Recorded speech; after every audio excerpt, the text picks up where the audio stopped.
blog posts, going to conferences, talking to people all day long.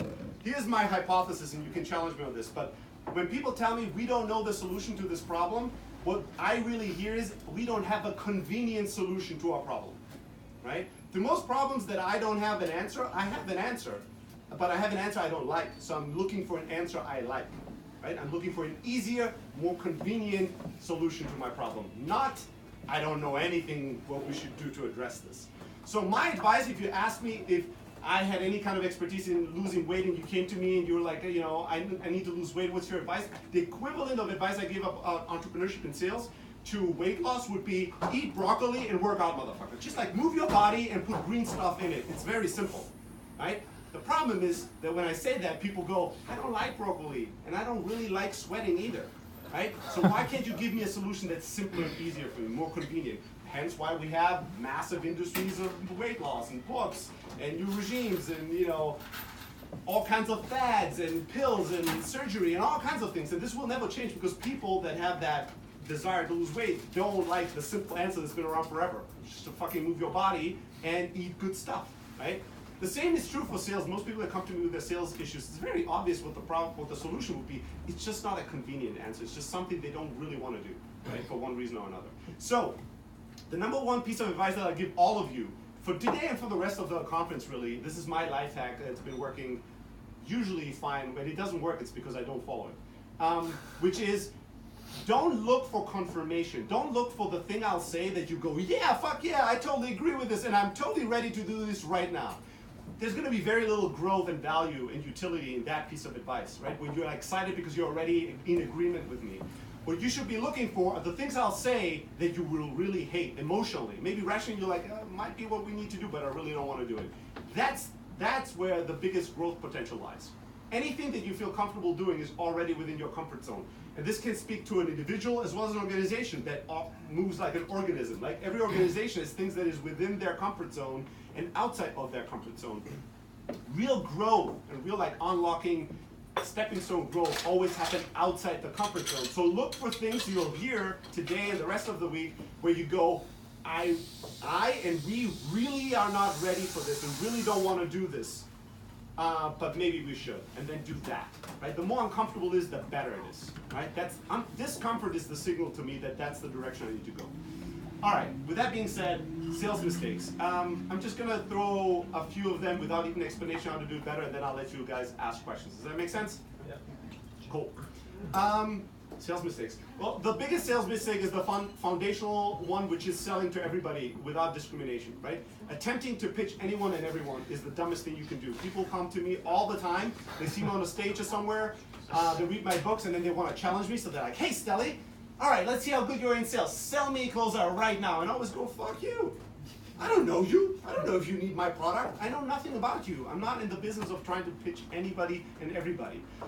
First, you qualify.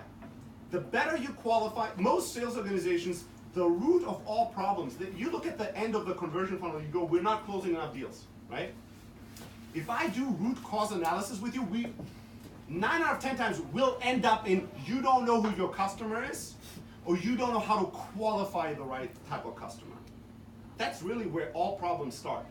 You go and you address too broadly a market and you address these people too broadly, you're too superficial in the way you try to evaluate if your solution, your product is really the best for them, or if a competitor is a much better solution for what they need. That's where a lot of problems happen. And they happen even a step before that in like marketing is driving a ton of stuff that can't never be qualified and converted, and then sales is too loosey-goosey in qualifying things, and then we're either not closing or we're having a difficult time closing, or we're closing shitty stuff that then churns, right? So, you cannot sell and close to everybody. Right? Until you get to a point where you're like at Google level, like our service spans the globe, and in B2B nobody starts there. Nobody starts with every business in this planet needs us right now with the perfect ideal solution for everybody right now. Nobody starts there. So until you get there, you need to become really excellent in qualifying, right? Meaning truly identifying who's our ideal customer, making that as narrow as humanly possible. Once you fully take it up, sometimes people go, well, you pushed us to go so narrow, there's only 4 companies on the planet that fit this description. I'm like, awesome, let's go and get them. Right? If it's just 4, it's easy to identify. Let's go and get them. Let's get 100% market share in this tiny little niche. And once we get it, let's circle a little bit around it and ask ourselves, who are companies that are as similar as possible but slightly different, and go and get those. And you draw bigger and bigger circles until eventually, hopefully, we get to the point where it's the entire fucking globe. But most people start, I ask them, what's your ideal customer? They go, well, any company between 5 and 5,000 employees. Awesome. You're never gonna get predictable, repeatable results in your sales if you're emailing, cold calling, and demoing companies of 5 people and 500 and 5,000, and they're all in one bucket. Your results are always gonna be totally erratic, right? So the way to qualify correctly is do 2 things. Ask, can we help you? And answer that question first. And then ask, can you help us too? And if the answer is yes to we can help you and you can help us, then selling is easy.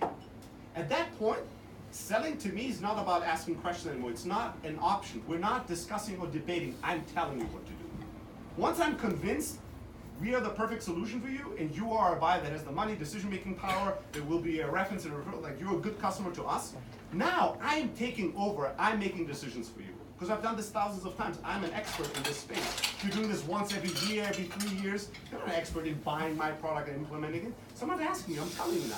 Just like a good doctor would do. Once I really took the time to come up with the diagnosis of what the problem is, and I've taken the necessary steps to be really certain of it, then it's not a discussion between 2 equals. Well, we know now that you have this type of cancer.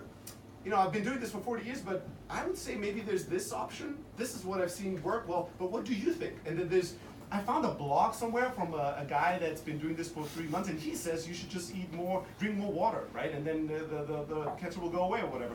And then overwhelm you with options and leave you alone to make the decision. That's not how it works. Once you made the determination that they're qualified, now you're telling, you're not asking anymore, right? That's the biggest problem. People don't qualify correctly, and then all kinds of problems arise down the line of the funnel. There's a million more problems, but I'll stop here. Just to interrupt you, yeah. What's the ideal customer for closeout? The ideal customer for closeout is a sales team of 5 to 15 people, right? We have customers with thousands of customers with 1 salesperson. We have a customer that has, 400 or 500 sales reps on our product. It doesn't mean that we don't service anybody. It just means that when we prioritize who we are building, who we are marketing, and who we are servicing for, that is our #1 priority, the 5 to 15, right? And that is shifting over time. That might change over time. Do you qualify by location as well, or vertical in any industry? Yeah. Okay. There's many qualification points, right? Cool. There's countries that will act differently. So a customer in the US might be different from a customer in Germany, might be different from a customer somewhere else. It might be certain verticals, the industries they're from, they're leaning towards having different priorities. There's also within your customer different stakeholders, and this is a big mistake B2B startups make. B2B startups or SaaS companies think because if we're in SMB versus in enterprise, since we're in SMB, we can just act as if that small and medium-sized customer is one entity. It's not. If you sell to a company of just 5 people, you still have multiple stakeholders. Right? You might have the CEO, you might have the manager, you might have the user, you might have an engineer that has to use the API to make some integrations happen. You might have a marketing person that wants to not use your product all the time, but once in a while log in and check something out. Right? In our case, as a CRM, marketing managers are not our power users, but they still use the CRM. They still need it. They still need it to play and talk to the marketing system they use and all kinds of other things. So even within your stakeholders, you need to decide who is the most important stakeholder for us. See, the beauty in our space, for instance, is that all CRMs sooner or later decide that their #1 stakeholder is the high-level executive that has all the budget and the decision-making power. The problem is the high-level executive, they care a lot more about data, they care about integration, they care about forecasting and revenue reporting, they care about a certain type of thing. If you zoom down to the sales manager that has a small team, that person, the sales manager, cares a lot more about sales productivity. Like, do I know what actions my salespeople take? Do I know how to guide them and coach them to do better? And if you look at the salesperson, that person just wants to hit their number, do the work they need to do every day as productively as possible. If you look at the engineering team or marketing team, they have different goals. Most of our competitors, they sell to the top executive, right? That's not really involved in sales management or being a salesperson. Our #1 stakeholder is the sales rep above everybody else. Even if the sales rep doesn't have the credit card, that's who we're building for, right? And then next is the sales manager. And we ignore the VP of sales and the CEO. Ignore in the sense that we want to do a good job for all stakeholders within a company, but we have to prioritize, and we're not prioritizing the most important person in the ranking first? Because that would lead us to build a product that is like every other product in our category. So how would we be better? I don't know, right?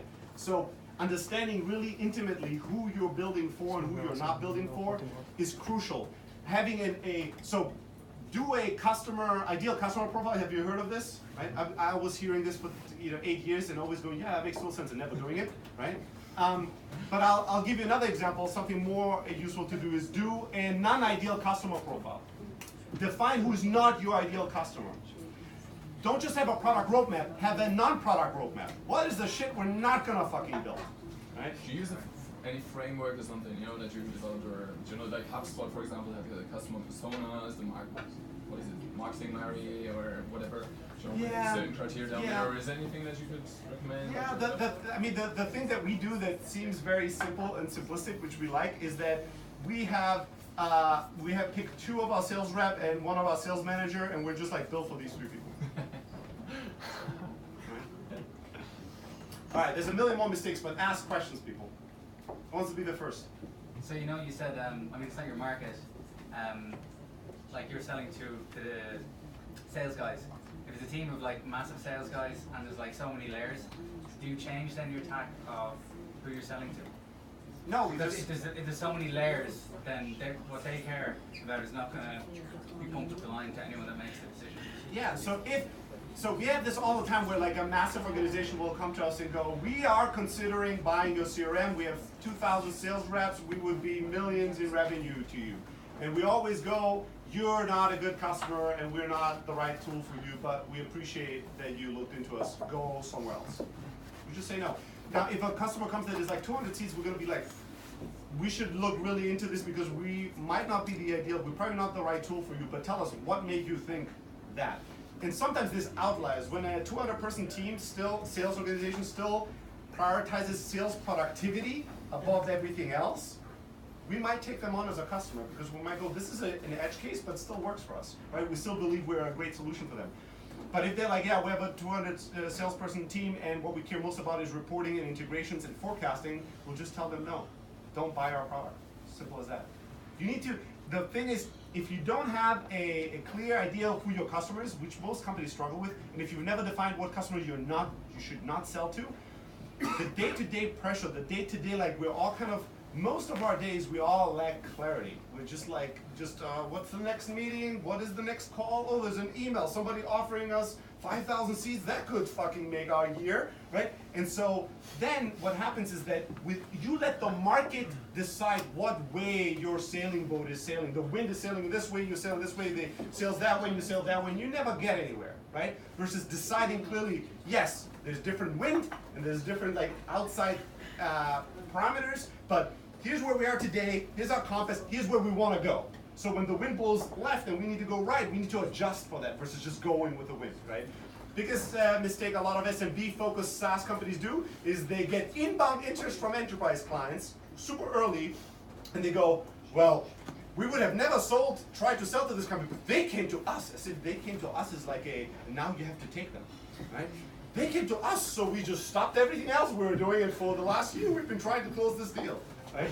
This is the kiss of death for many companies. So you just need to know if somebody's totally out of range of a qualified customer, you need to just tell them no. Next question.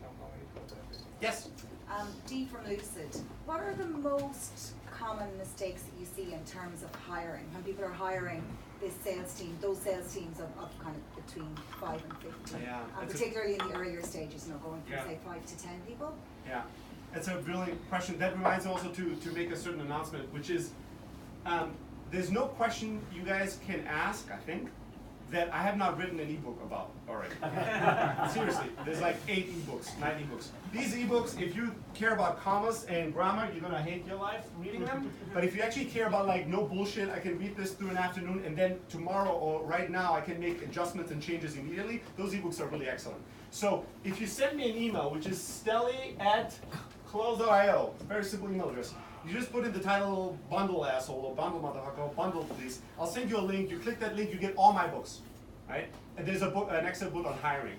To address the question here though, hiring mistakes, yes, many. So there's a few. One is you hire inappropriately for your stage, right? So here's typically what happens. There's a founding team of founders. They do some selling themselves. Probably they think they're not qualified, they don't have a career in sales, they're not good at it. So very quickly, they're gonna be like, let's hire people that are experts in our industry and have done this for a long time. We have not product market fit yet, right? Most people, if you're very early, if you're not like already in the millions, even then you cannot have product market fit. That's a whole different kind of forms. But if you're early, you're gonna try to hire experienced people super early to bring in that expertise and fix all your problems and shift off the responsibility of sales since you're not an expert in it. That's a really, really big mistake. Because you should not be able to hire an experienced and excellent salesperson early on. It should be impossible for you. The only way to do that is if that's your mother, brother, sister, or neighbor, if you have some kind of unfair, competitive advantage. But people that are excellent in sales and have been around in sales for a few years are making a shit ton of money. Hundreds of thousands, if not millions and millions of dollars every year. These people are in high demand and they're never looking for jobs. So you should not just be able to post something on a job board and get like a person with 30 years of experience in the industry X that wants to come and work in your 5-person team company. You're gonna get those applications though. These people are typically, so there's people that have been in sales for a long time and are excellent at it. They're very hard to get. Then there's another group. The people that have been around in sales for a long time and they're good at selling themselves as good salespeople. Those are the most likely candidates to be hired by you in the early days.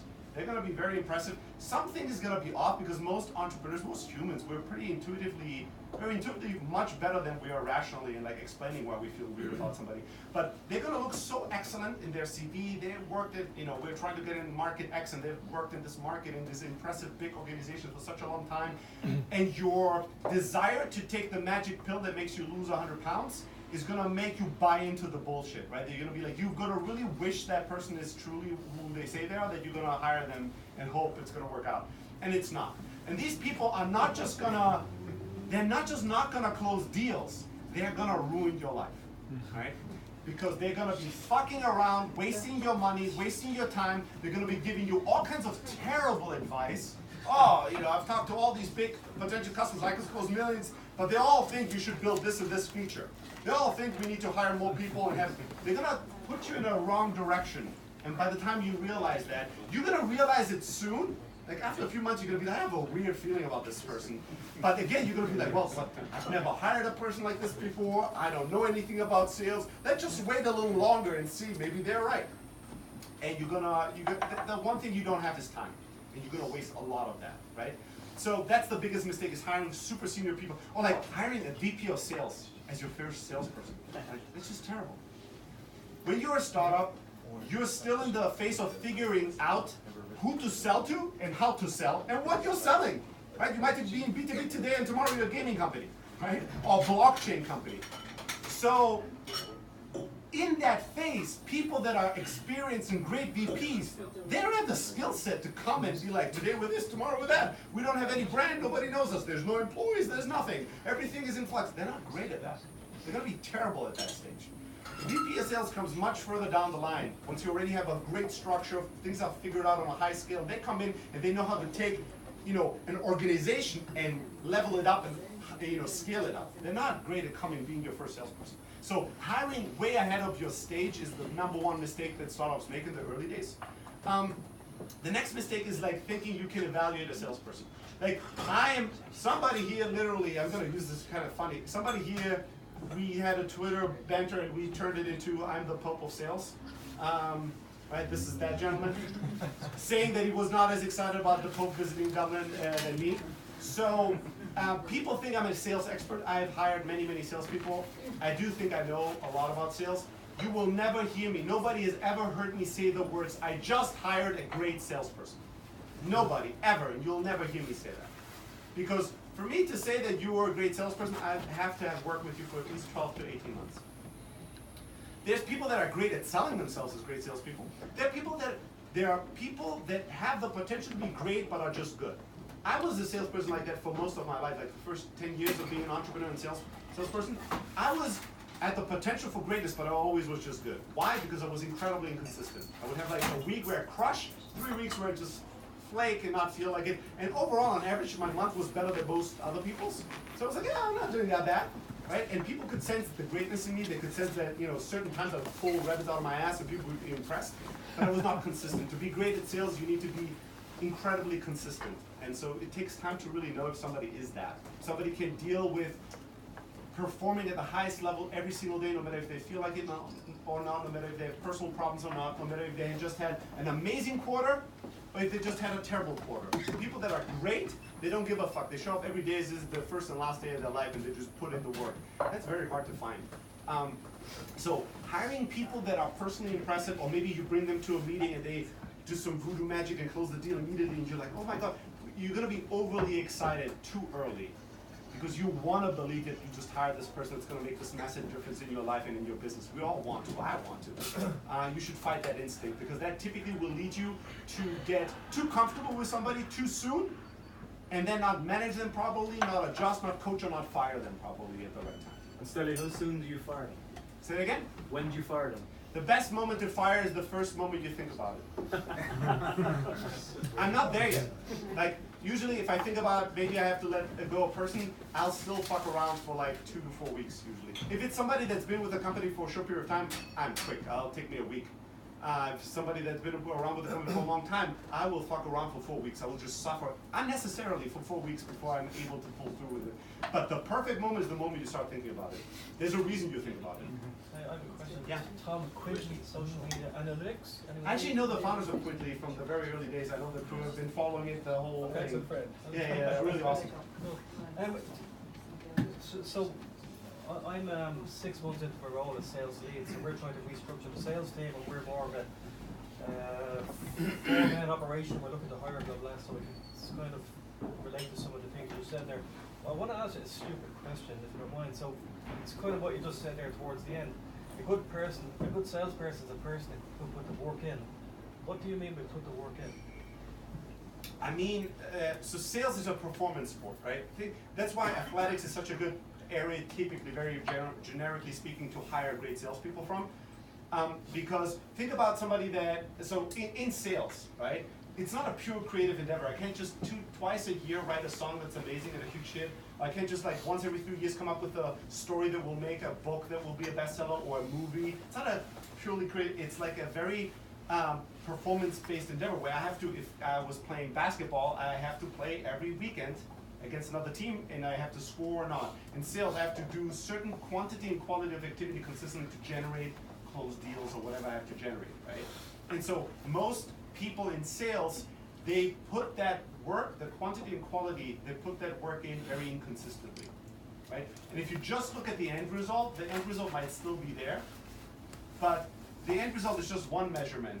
The other measurement is like, if you could be Michael Jordan, but you play in a way where you're like where you're a pro basketballer that makes some money, but hasn't really moved the needle, then you don't live up to your full potential, right? And the problem with people, the thing is, the most dangerous salespeople are salespeople like I was for most of my life.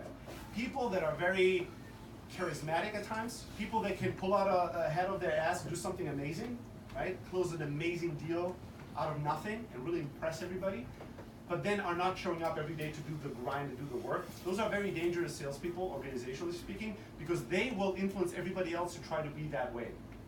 But most people will not have the gifts to be that way, so they'll fail. I was the worst sales manager that ever existed on this planet, not because I didn't care, just because the way I was managing by amazement, right? I would like walk into the room and I think, how do I make these 30 people be amazed right now? I'd be like, here's my phone, call any number, and then hand me the phone. And we just close a deal on the phone of some random person we just called, and people would laugh. I would come up with a totally different pitch in the moment, because I can't be creative under that type of pressure. And they all loved me, and they all were like, I want to work for this guy, this is the hero. And then I would walk out of the room and they would be like, so what do we do now? Right? Because the pitch I showed them today was different from that last week because I was bored doing the same fucking thing every day. Right? These types of things can be very dangerous, yes. Sorry, would you fire that inconsistent potential superstar? Yes. This is the, when you, Jack Welch had this like quadrant of like, willing and capable, willing but not capable but not willing. And the capable and not willing, that's a very dangerous category. It's the most dangerous category for most companies. Usually we focus on the asshole, right? We go, somebody that's great at what they do, but a terrible human being. That, most companies struggle with that. I never struggled with those people, right? I really don't care. You could be like fucking whoever. I don't care. If you're an asshole, I don't want to work with you. I don't care.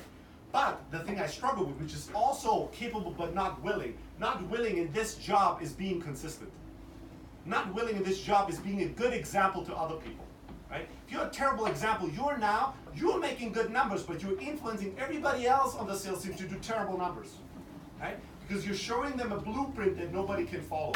Now, I would absolutely fire somebody that's a charming sales rep that closes great deals, but is influencing negatively anybody else on my sales team. Can I ask you a question? Yes. When you were in the service business and you were building teams for everybody, to me that sounds like an almost impossible task. And then you said you pivoted from one to the other.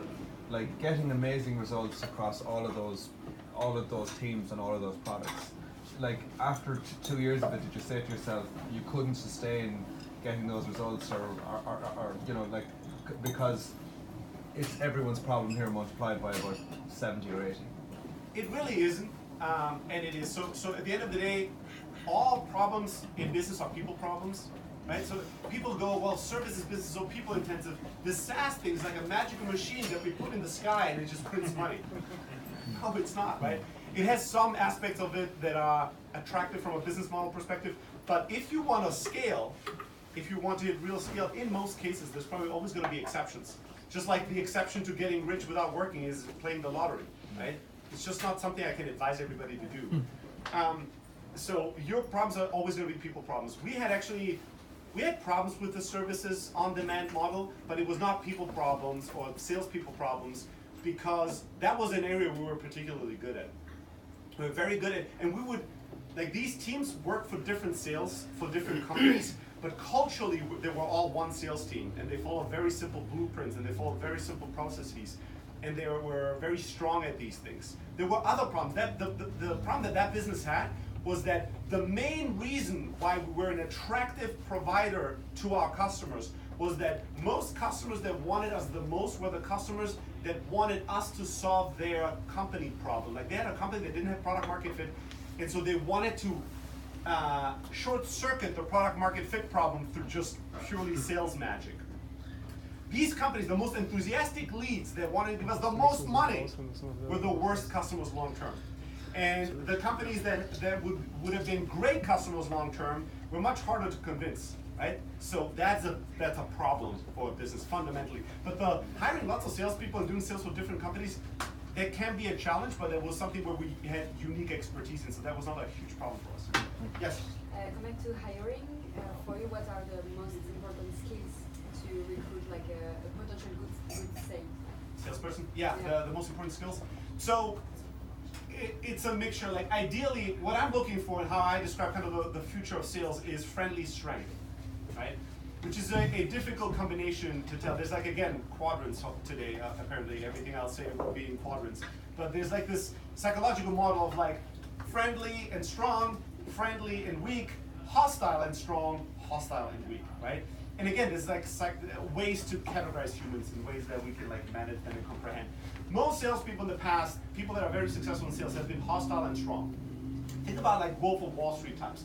People that are out there to kill the competition, that are out there to take the money, as much money from customers as possible, right? They're in the zero-sum game. They're out there to crush everybody and dominate them. These people won in the past, and they're still winning. Why? Because they're strong. Right? Strong people, they will bully other people into submission and get what they want. That model worked a lot better in a world that was not as transparent and as as good at remembering everything as today's world is, right? You could just go from fucking town to town and just like steal as much money as possible and just go to the next town and do it again, right? Today it's much harder to do, but not impossible.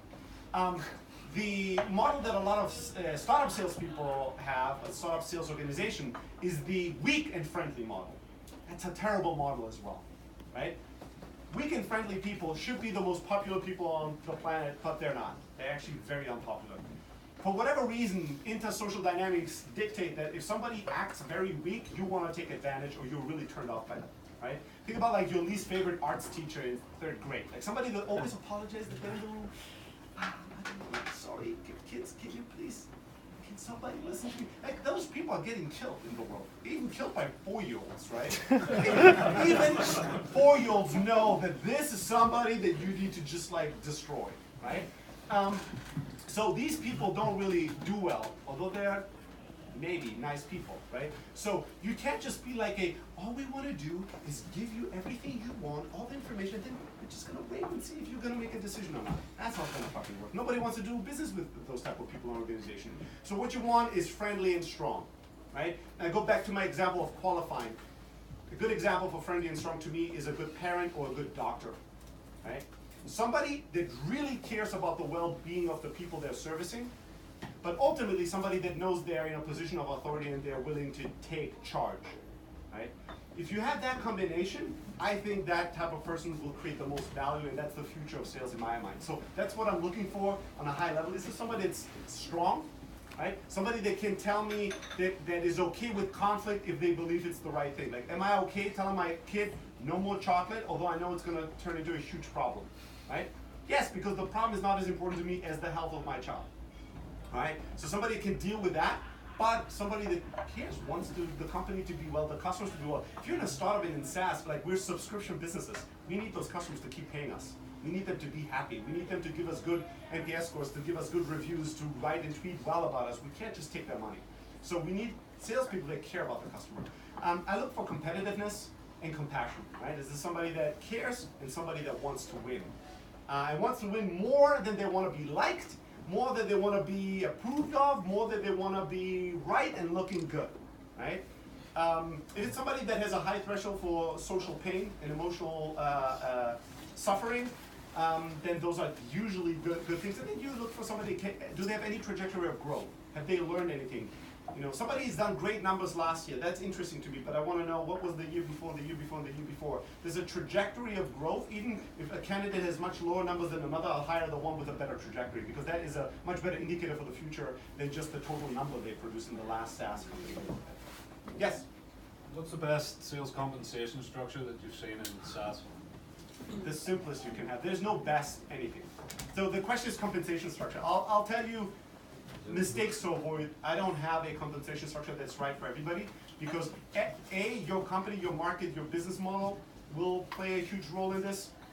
Your financing will play a huge role in this, and also the stage you're in will play a huge role in this.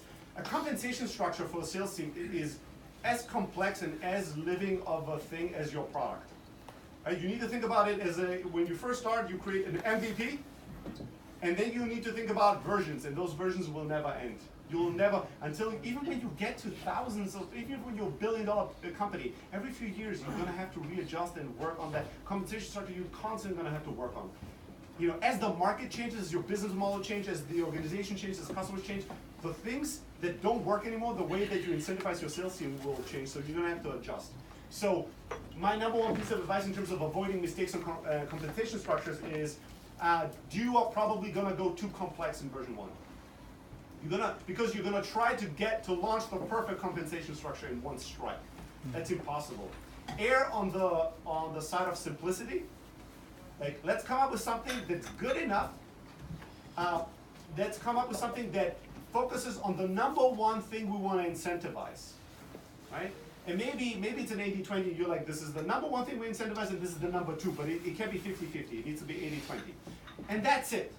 And let's revise this every 3 months and adjust. And you also, if you're early in your life cycle, you need to create an expectation with your sales team that this is not fucking IBM or Oracle. You cannot just join here. This is a perfect structure sales organization where you can just, like, if you follow the playbook, you're just gonna rise in the organization and gonna make more and more money, and everything is super predictable. It just doesn't work. The reason why you attract salespeople should be a lot more leaning towards salespeople that might have entrepreneurial aspirations, salespeople that want to learn an industry that's going to be the future versus the past, salespeople that want to have influence over the structure of the sales organization, the compensation structure. They want to have, like, salespeople that want to be close to founders and really be part of decision making. Those are the things you uniquely can offer that an IBM can't, or an Oracle, an SAP. But if it's about trying to compete on telling a sales rep, if you come to us, you'll make more money than anywhere else, you're not going to be able to compete on that. right? You're not proving enough of that. Yes? How do you train your salespeople? Do you tell them with the pitch, or like are they flexible? Yeah, so coaching is really important in sales. It's something that never stops. So you need to create you need to think about your sales team like a basketball team, for instance, right? Or a soccer team, a football team, where they have to work together, but they're still individual contributors. Or maybe an Olympic team is actually a better example, right? There can be people in different disciplines, but we're all like from the same country and the same team at the same year going to the Olympics trying to do something, right? And we can all play a part in helping each other and creating a culture of winning. But sales teams need a lot of coaching. Because this job is so hard, because you have to do it every day, and after 10 years of doing it, you might wake up and not feel like fucking doing it today, right? And you might already have a shit ton in your pipeline. Nobody's gonna notice if you don't do your work today, right? Your quota is still set. Sometimes the quota starts and you already know, this quota is set, right? So, because it's hard to maintain your level of commitment and passion and consistency, coaching is really important. Salespeople need to be trained a lot, so they have certain things that are like just habitual. They need to train a lot so that they are excited about acquiring new skills that they can then apply to see better results. So you need to build a sales team and a sales culture that is training heavy and coaching heavy.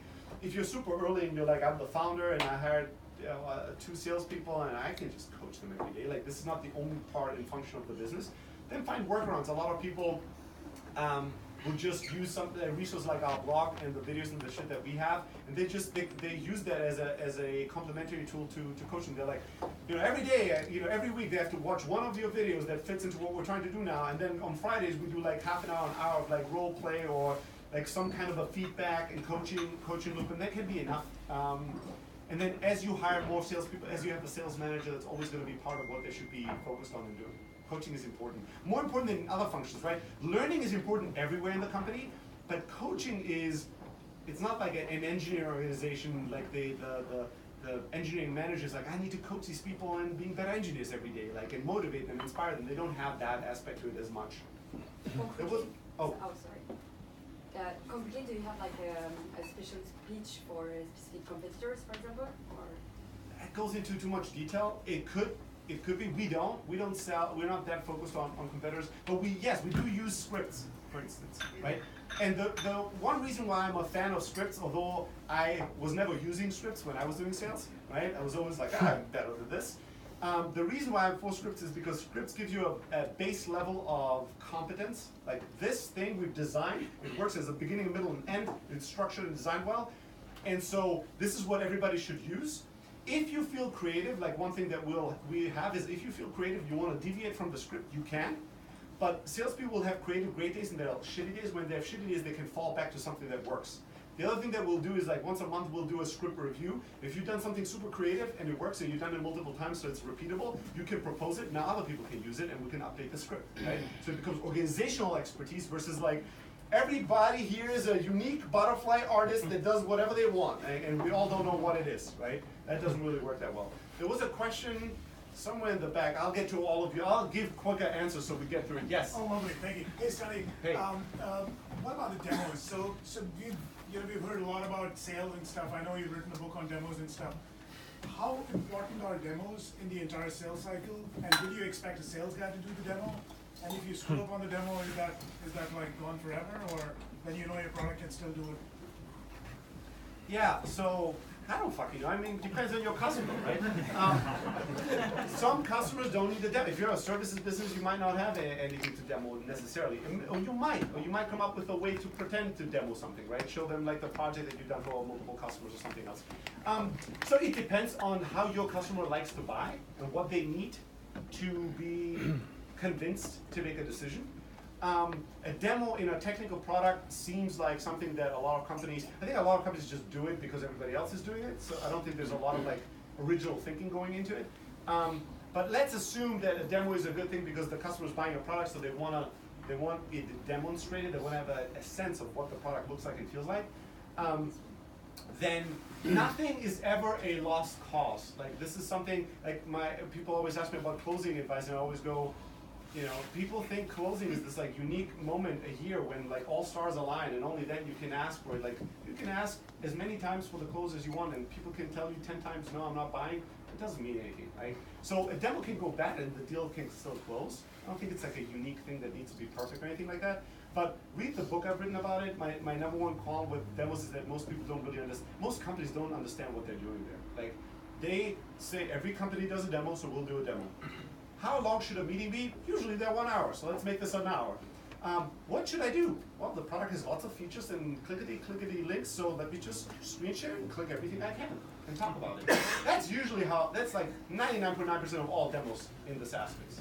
That's terrible, obviously. That is like, every time you give a demo like that, an angel dies in heaven, right? That's really, you're really destroying the world, because you're destroying time. So demos should be very short. They're not product training. They're demonstration of value. They should be unique to what the customer, like here's a question nobody asked. This is the most obvious question in the world. Again, broccoli and workout. What do you need to see to be convinced that this is the right product for you? I'm gonna show you a demo. I could show you many, many things. What's the most important thing for you to see? Right? All right, next question, yes? So, hi, I'm David. Hey, I know you from the Twitters. From the Twitters. Yes, I like you. You recorded this as video? Yes. Send me the video. Cool, I will. All right. So, my question is for you as a SaaS founder yourself, right, as CEO of the company. So, how do you enable your head of sales to come to the next level? How do I help my head of sales? So we are always talking about like how to coach salespeople, but Yeah. as CEO, you usually have a head of sales at some Yeah. point. So how do you help him? So what is your best practice on that? Yeah, so that's an excellent question. Also, you have a very cute baby that I want to just throw out there. Thanks a lot. Hey, there's lots of people having children here, so I just want a thumbs up on that. So the way I think about the head of sales is the way I think about all my direct reports, all the people that are leading certain things. I think of working with the head of product the same way I think about working with the head of sales. The thing I'm asking is, number one, does he or she know what the highest level priorities are that they should have? Like, do we have clarity on priorities? Do we have clarity on expectations? Like, does this person really know what I expect of them and how I evaluate this person's work? Right? And is there agreement there? Do they think they can deliver on my expectations? Do they agree with those expectations? Do they agree on the priorities that they should have in their team? Right? If you get those two things right, most other things are simple. Right? So the problem that I have when I have problems with my direct reports is that there is misalignment in expectations or misalignments in priorities.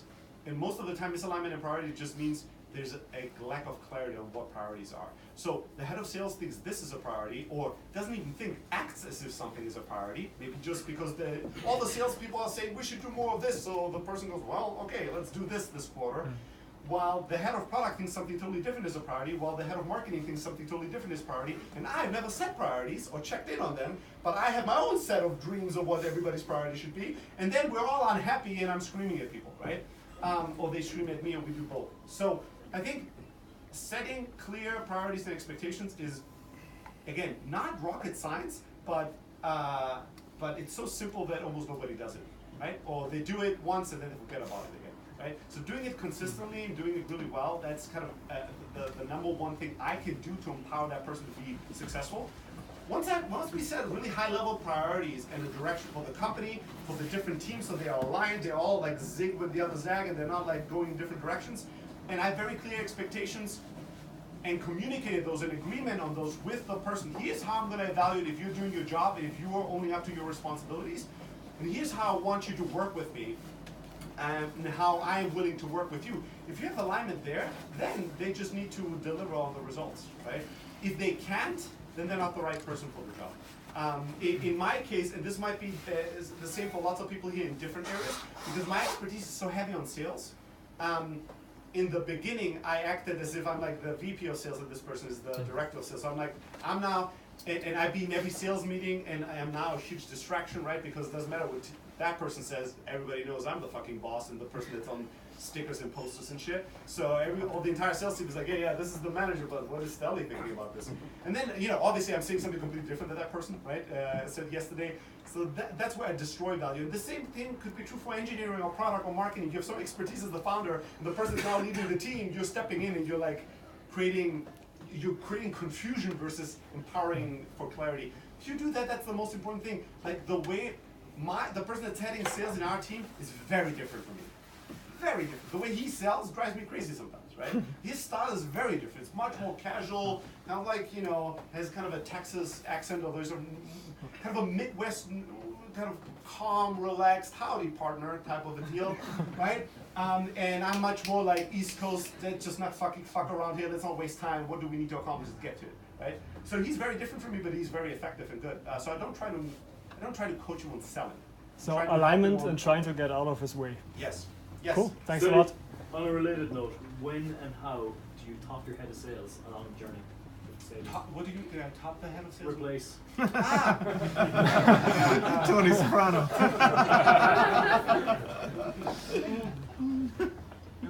Again, yes, I can talk to him today if you want. So Replace him right now.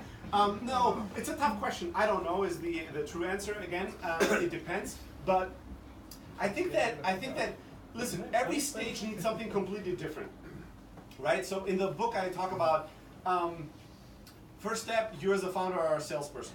Next step, you as a founder become a shitty sales manager. You hire a bunch of junior salespeople, try to replicate what you've done. Next step, you bring in a junior sales manager and give them what you've built and tell them to improve on it and build on it. And once that has happened for a while, then you might bring in a senior salesperson to take that little group and now scale it. Now, you have to ask yourself, has the person come from the future, which is a perfect scenario. Meaning, this person has done what I want them to do today, 2 years ago already. Like, they took a team of 50 sales reps and they scaled it to 500, and now I'm hiring them when we're at 60 sales rep, and I'm telling them, scale it to 600.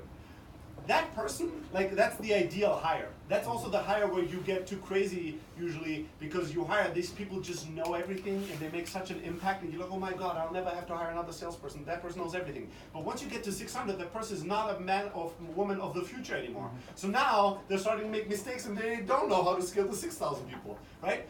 At that stage, once you get to a point where this person has not proven expertise in it, you can either measure by rate of growth, and only in very rare cases, maybe 1 out of 10 people that were great at stage 1 will grow into being great at stage 2. It's just the way the world works. So if the person is not instantly translating, you need to part ways and bring somebody in from the future.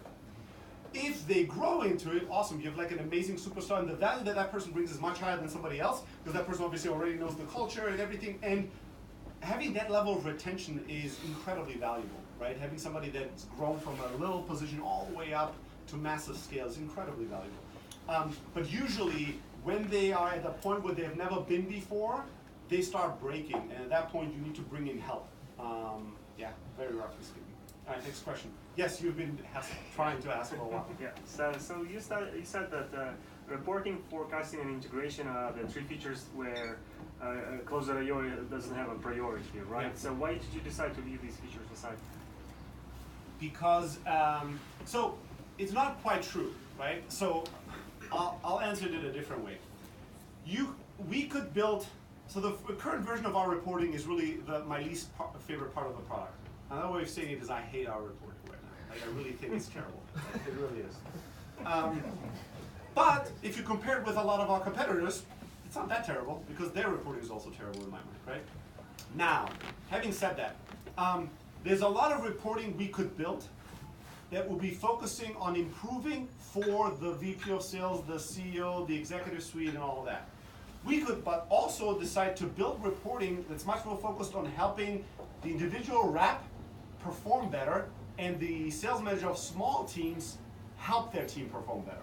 So if we think about reporting as a productivity engine versus as a forecasting engine, boom, now we're in the reporting business, right? We're gonna build reporting just with a different outcome in mind, with a different priority. Our reporting is gonna be built, or the things that we are planning to build and we're working on right now on reporting are much more like helping the sales rep know what the fuck to do and how to close more deals than helping the VP of sales to forecast the next 3 quarters, right?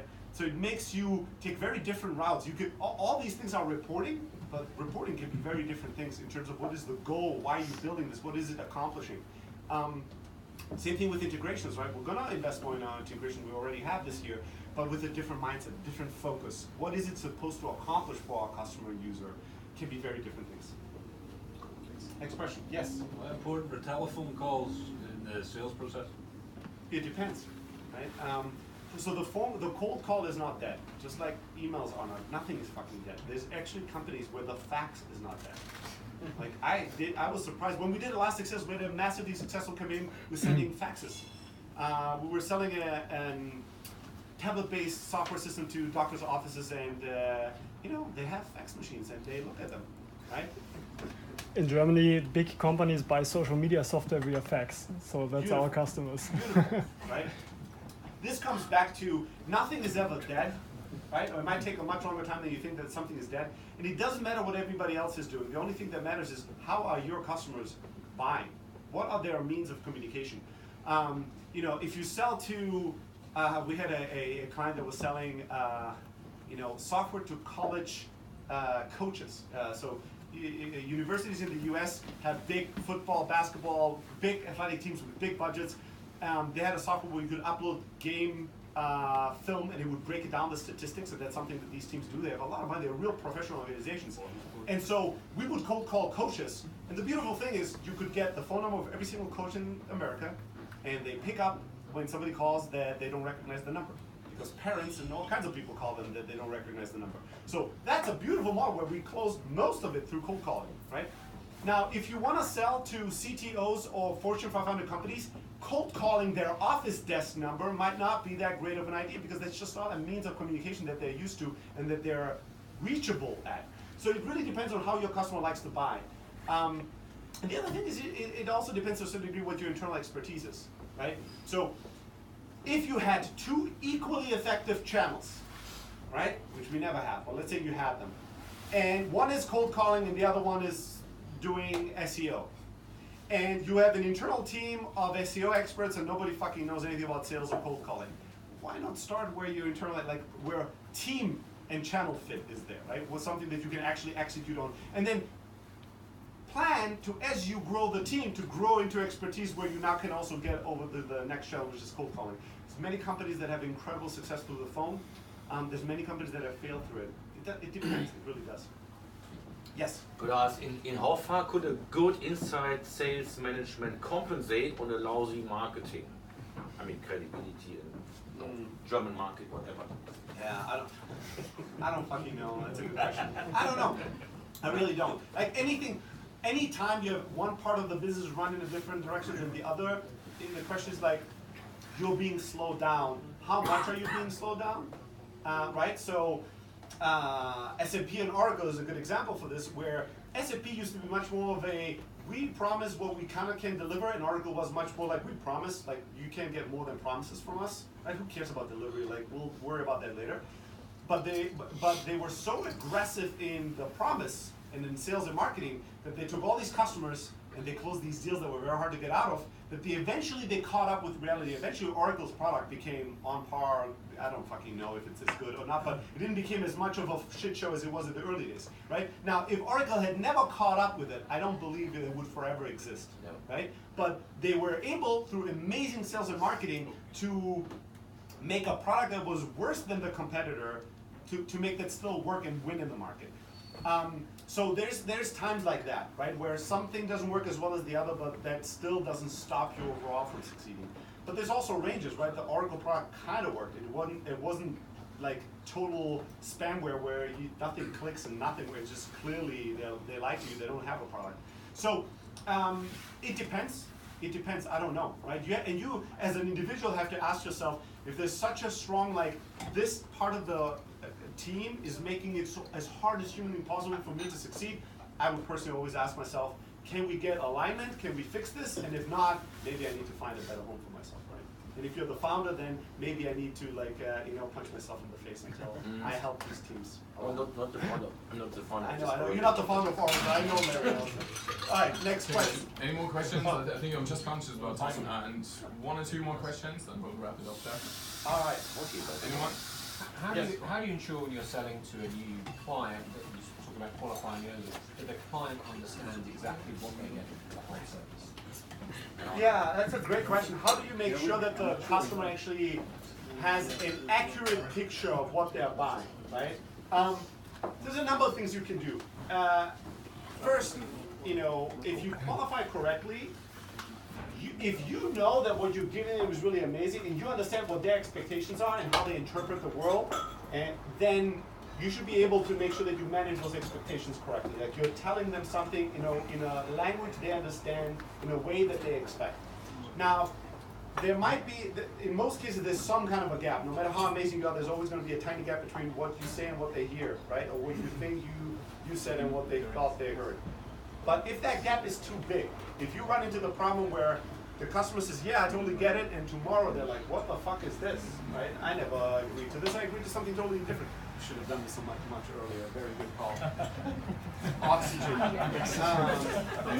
As well? No, I'm going to a dinner real soon.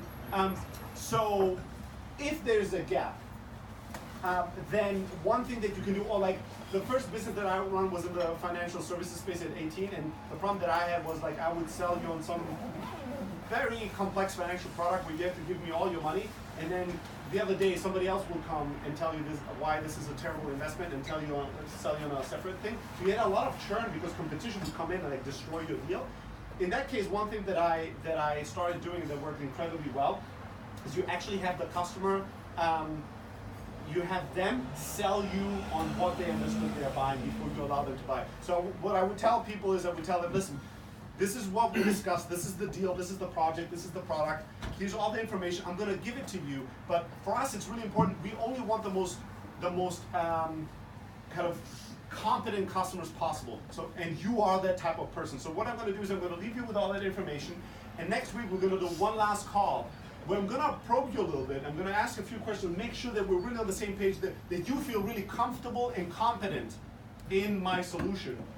And then if we check off on both things, then you'll buy. So I basically told them if they don't go past through a kind of a training or a challenging session, they cannot even buy. And then what I would do is I would just be a douchebag to them, right? And then but still help them a little bit, right? So I'd be like, this is outrageous, you're gonna lose all your money. How about this thing? And they didn't know about that thing, right? And they're like, I don't know. I'm like, nobody does. Nobody really does, right? So here's where you find it. This is where it is. And they're like, oh, cool, okay.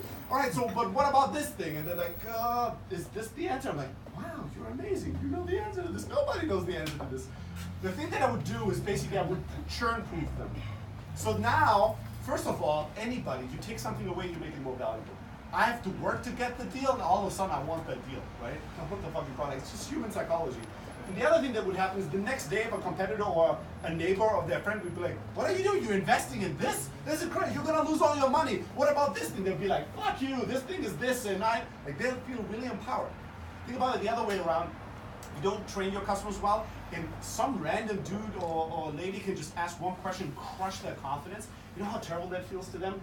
Like, well, but what about, GDPR with this product? And they're like,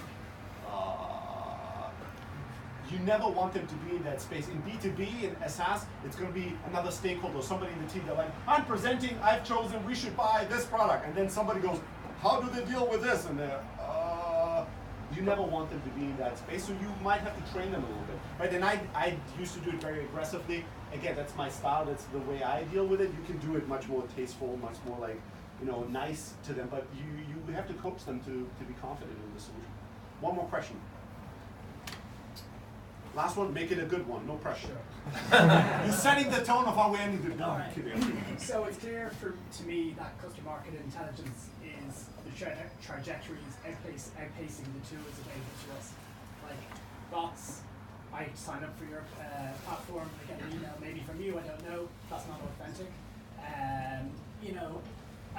They're just more copped on to not used to get on in years gone past. How are you driving authenticity with your platform? Yeah, so that's a great question. Thank you. No, thank you. No, thank you.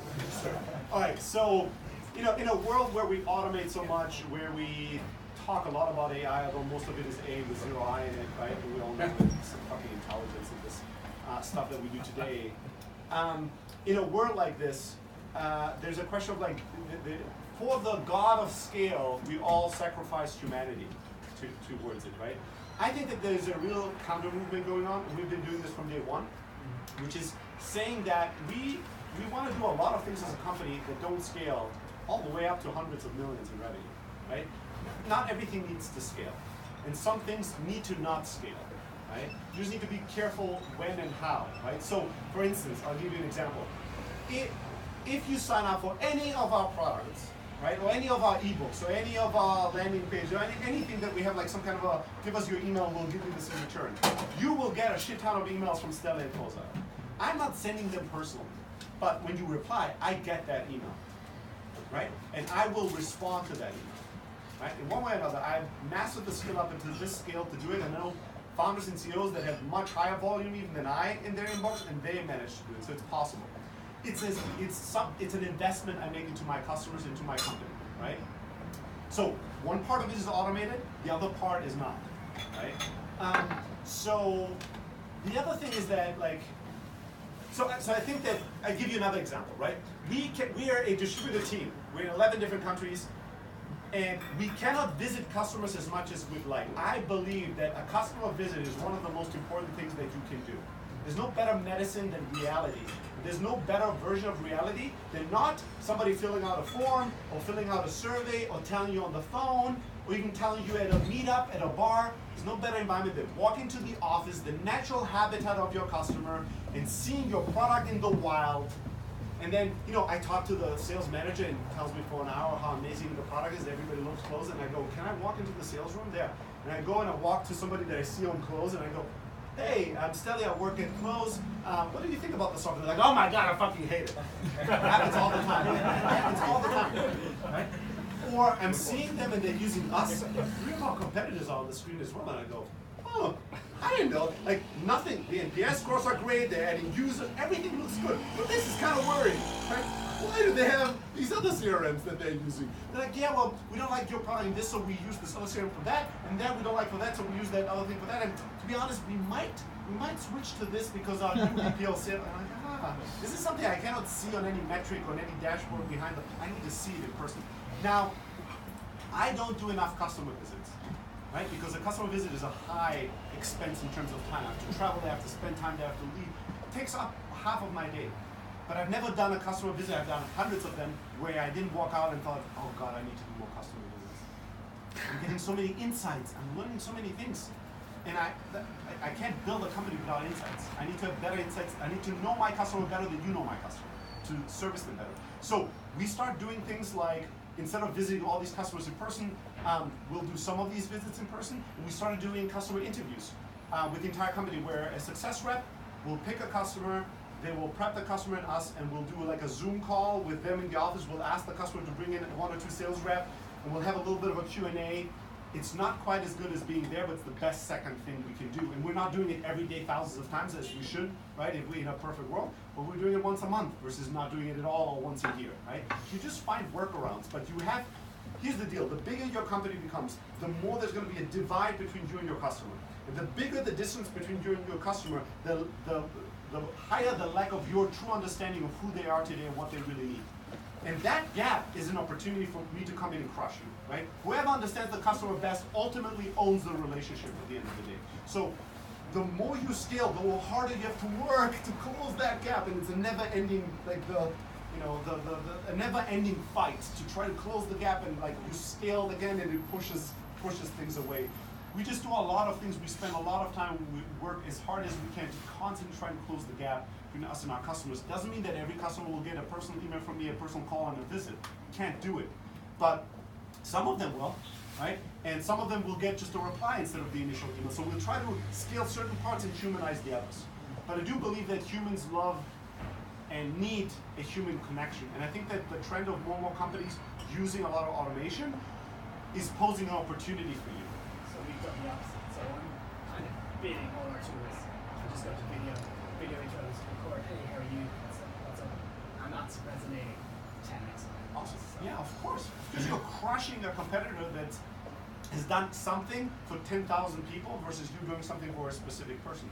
Obviously, you're going to crush me. Now, as you grow, it's going to be harder and harder to probably do this. I don't know. And so you might have to find like ways where you augment.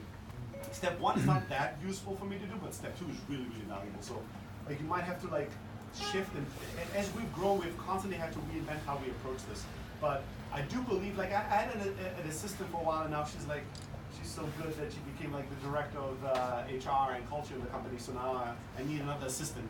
But she would coordinate emails, and she's really an amazing human. And a lot of people would respond to me and eventually go, one question I had is Mary real?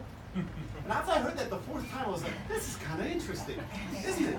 People are like, I don't fucking know. Is this like a collection of humans that pretend to be married? Is this a bot? Or is this a real person? We don't know anymore. I'm like, someone we're gonna need like some certified organic human, like in our presentation.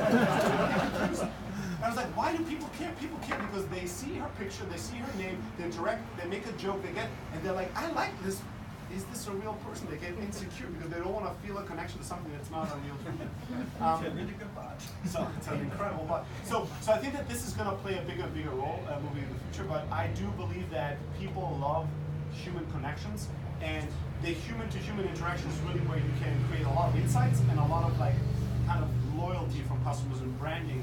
And companies that don't do that, they just put themselves in a really vulnerable position. Brilliant last question. Thank you so much, everybody.